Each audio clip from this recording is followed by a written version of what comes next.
뭐 그런 측면이 있죠. 솔직히 말씀하면 그렇습니다. 박근혜 대통령이 아직도 감옥에 있는 처지인데 지금 그런 책임이 없다고 할 수 없는 분이 다시 정치를 하겠다고 나서는 것은 국민들이 볼 때 민심이 지금 어떻게 흐른다는 데에서 전혀 관심이 없는 거 아닌가. 그리고 같은 당 내에서도 비슷한 발언을 하는 사람이 있습니다. 바로 홍준표 전 대표인데요. 홍 전 대표의 이야기도 들어보시죠. 내가 나가게 된다면 재신임 여부 전당대회가 될 것이다. 네? 홍준표 말이 옳았기 때문에 우리도 홍준표 말을 불신하지 않았느냐. 근데 옳은 말하고도 당하는 건 옳지 않죠. 근데 그 소리 하는 사람은 내가 쳐다보기 어이가 없어. 자기는 그때 뭐 했냐 이거야. 당이 그래 어려울 때 가출해가지고 밖에서 웰빙하면서 놀다가 있다가 당이 어려울 때 당을 맡아가지고 고군분투한 사람 보고 네 책임이다. 아직 콩나땡이라는 얘기를 들어보지 못한 상황입니다. 홍준표 전 대표의 비판이었는데 오늘 한 언론이 조간신문이 박근혜 전 대통령이 과거 한나라당에서 대통령 후보로 수락하는 연설을 앞둔 상황에서 박 전 대통령이 정호성 전 비서관과 얘기를 나눴던 그리고 최순실 씨와 셋이서 얘기를 나눴던 녹취록 내용을 입수해서 공개를 했는데 거기에 황교안 전 총리의 이름이 등장한다는 사실을 보도했습니다. 그 보도 내용도 함께 살펴보시죠. 2012년이에요. 박근혜 앞에서 황교안 씨는 2012년 박근혜 후보 수락연설문 회의였어요. 그때 최순실 씨가 이렇게 얘기를 하는 녹취록을 공개한 겁니다. 근데 황교안 씨는 왜 그런 거 안 받아? 라고 최순실 씨가 이야기하자 박 전 대통령이 법이 없어요. 라고 얘기를 했다는 거예요. 박수현 처장. 네. 저때 저게 무슨 이야기입니까? 그러니까 정호성 비서실. 그 법이 없습니다. 본인이 거부하면 국민 배심원단으로 안 하거든요.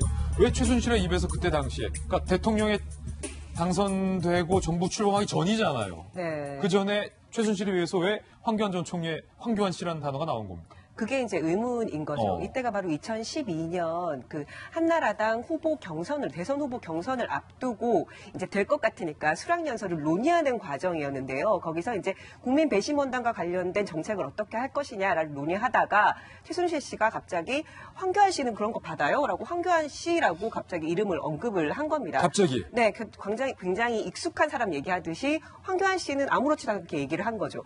이 과정에서 이제 이게 검찰 수사 과정에서 녹취가 이런 게 나온 게 있었고 이걸 이제 언론사가 입수를 해서 보도를 한 건데요. 혹시 이걸 보면 이 황교안 그러니까 총리죠. 황교안 총리가 이때부터 혹시 이 박근혜 캠프와 무슨 연관이 있었던 것 아니냐라는 추정을 할 수 있다는 얘기가 지금 나오는 겁니다. 당시에는 총리도 아니고 그냥 황교안 변호사. 네, 그 당시엔 변호사였습니다. 검찰에서 나온 이후로 변호사 활동을 하고 있을 때였는데요. 지금 이 내용을 보면 원래는 박근혜 대통령과 황교안 총리는 이전에는 별 관계가 없었던 것으로 알려졌죠. 박근혜 대통령은 정권이 출범하면서 황교안 장관을 법무장관으로 임명하면서 두 사람의 인연이 있었던 것으로 알려졌었고요. 그리고 이 최순실 씨와 황교안 총리 같은 경우에는 황교안 총리가 청문회에 나와서 이런 얘기를 합니다. 저는 모른다, 최순실 씨를. 몰랐는데 그 지라시 하면서 정보지를 통해서 이름을 몇 번 들어서 이제 알게 됐다. 이런 식으로 얘기를 했거든요. 그러면 그 얘기가 전부 거짓말이었던 거 아니냐. 벌써 2012년부터 서로 이 정책과 관련된 법률 자문을 주고받았던 거 아니냐. 이런 추정을 하게끔 만든 녹취록이 나왔다. 이런 얘기가 나오는 겁니다. 예, 물론 황 전 총리 측의 반론도 저희들이 취재를 했습니다. 이렇게 이야기를 했습니다. 어떻게 그런 이야기가 나왔는지 우리가 알 수 없다. 최순실은 모르는 사람이다. 최순실의 입에서 황교안은 이름이 나왔을 뿐이다. 라는 거예요. 왜 그런 이야기가 나오는지 알 수 없다라고 얘기를 했습니다. 그리고 2016년 12월경에 하태경 의원과 황교안 총리가 이 최순실 씨 그리고 국정농단과의 관련성과 관련해서 서로 공방을 받는 대목도 있습니다. 그 대목도 한번 들어보시죠. 총리가 명백히 답변하지 않으면 황교안 총리가 그 배후에 있다고 의심받을 수도 있습니다. 아니면 적어도 또다시 최순실에게 부역한다는 그런 비난을 받을 수도 있습니다. 촛불에 타 죽고 싶습니까? 이 자리에서 바로 말씀하지 마십시오. 부역이라니요. 그리고 말씀하실 때 삿대질하지 마십시오. 점잖게 하태경 의원이 혼이 났는데 박용진 의원께는 또 민주당의 미래니까 아까 황나땡이라는 말이 있잖아요. 네. 누구 나오면 땡큐입니까? 황낙땡, 뭐 홍늘땡, 홍들땡, 홍들땡, 이런 얘기가 있는데 늘땡큐. 이거 이제 왜 저 당의 장기 전략을 노출시키느냐. 예. 라고 해서 불편해하는 사람들도 있는데 아, 핵심 전략이다. 티내지 마라. 저는 조금 다르게 봐요. 우리 당이 너무 쉽게 보고 있는 거 아니냐. 황교안 전 총리를. 예. 그러니까 그 자유한국당의 이번 전당대회가요. 뭐 누구를 뽑느냐의 전당대회 이 의미가 있습니다만 실제로는 자유한국당이라고 하는 보수의 일진, 보수의 일진 정당이 그 전열을 가다듬는, 전열을 정비하는 의미가 있어요. 예. 지금 그 자유한국당이 저렇게 뭐 웰빙단식이나 하고 앉아있고 뭐 국민들이 볼 때는 혀를 차지 않을 수 없는 상황임에도 불구하고 지난 대통령 선거 이후에 최대 그 지금 정당 지지를 가지고 26.7%인가를 지금 차지하고 있거든요. 예. 그래서 우리가 한 게 뭐가 있다고 지금 모르지? 하고 있는 상황이에요. 대통령 단임제 특성상 3년차 들어가면 현직 대통령에 대한 비판과 그다음에 약간의 실망, 기대에 따른 실망 이런 것들 때문에 그 야당이 그 반사이익을 좀 얻게 돼요.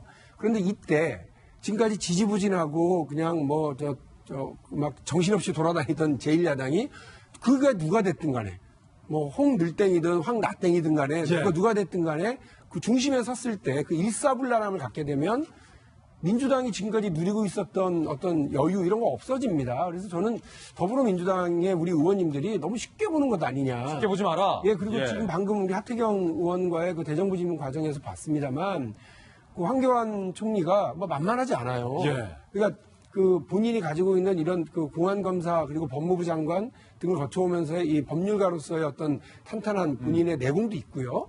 또 총리를 하면서 국정 전체를 봤기 때문에 물론 박근혜 대통령 탄핵 당시에 그 총리로서 법무부 장관으로서의 그 책임이 없다고는 할 수 없습니다만 이분이 그 제1야당을 이끌게 됐을 때 지금 그 문재인 정부와 민주당에 대해서 약간 실망하거나 걱정하고 있는 분들의 이런 분위기를 일사불란하게 정비가 끝난 제1야당이 받아가게 되면 만만하지 않다고 생각해요. 너무 쉽게 생각하지 마시고요. 지금 이런 식으로 한 달에 0.3만 저 야당 지지율이 올라가죠. 예. 그 다음 총선 되면 저희 민주당하고 거의 비슷비슷해지거나 넘어설 수도 있기 때문에 민주당은 어찌됐든 간에 경각심을 가지고 이 사태를 바라봐야 된다. 예. 황교안이나 혹은 황교안 전 총리나 혹은 다른 후보자들이 갖게 되는 약점들이 다 있지만 그 약점이 바로 더불어민주당의 장점으로 작용할 거라고 낙관해서 보서는 안 된다 생각합니다. 황 나오면 땡큐야, 황 나오면 노땡큐의 상황일 수도 있다. 네. 예. 근데 궁금한 게 박주환 대변인.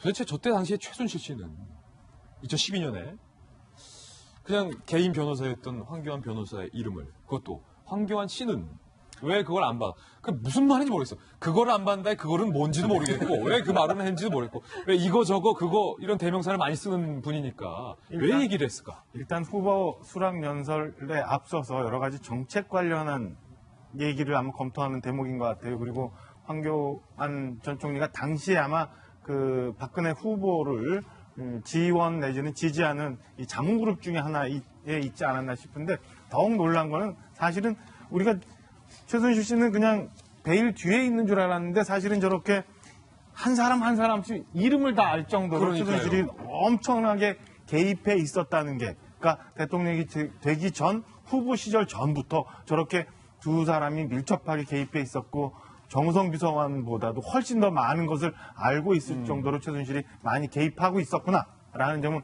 오늘 아침에 새삼스럽게 맞습니다. 느끼게 되는 대목입니다. 혹시 최순실 씨가 누가 박정화 대변인 어때요? 괜찮은 대변인인데 바른 선생인데 최순실 씨가 박정화 씨는 안 돼요.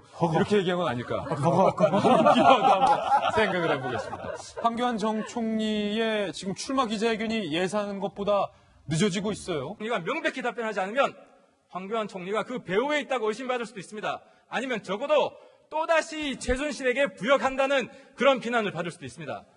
촛불에 타 죽고 싶습니까? 이 자리에서 함부로 바로 말씀하지 마십시오. 부역이라니요. 그리고 말씀하실 때 삿대질하지 마십시오. 점잖게 하태경 의원이 혼이 났는데 박용진 의원께는 또 민주당의 미래니까 아까 황나땡이라는 말이 있잖아요. 네. 누구 나오면 땡큐입니까? 황낙땡, 뭐 홍늘땡, 홍들땡, 홍들땡, 이런 얘기가 있는데 늘땡큐. 이거 이제 그 왜 저 당의 장기 전략을 노출시키느냐. 예. 라고 해서 불편해하는 사람들도 있는데 핵심 전략이다. 티내지 마라. 저는 조금 다르게 봐요. 우리 당이 너무 쉽게 보고 있는 거 아니냐. 황교안 전 총리를. 예. 그러니까 그 자유한국당의 이번 전당대회가요. 뭐 누구를 뽑느냐의 전당대회의 의미가 있습니다만 실제로는 자유한국당이라고 하는 보수의 일진, 보수의 일진 정당이 그 전열을 가다듬는, 전열을 정비하는 의미가 있어요. 예. 지금 그 자유한국당이 저렇게 뭐 웰빙단식이나 하고 앉아있고 뭐 국민들이 볼 때는 혀를 차지 않을 수 없는 상황임에도 불구하고 지난 대통령 선거 이후에 최대 그 지금 정당 지지를 가지고 26.7%인가를 지금 차지하고 있거든요. 예. 그래서 우리가 한 게 뭐가 있다고 지금 우르지? 하고 있는 상황이에요. 대통령 단임제 특성상 3년차 들어가면 현직 대통령에 대한 비판과 그다음에 약간의 실망, 기대에 따른 실망 이런 것들 때문에 그 야당이 그 반사이익을 좀 얻게 돼요.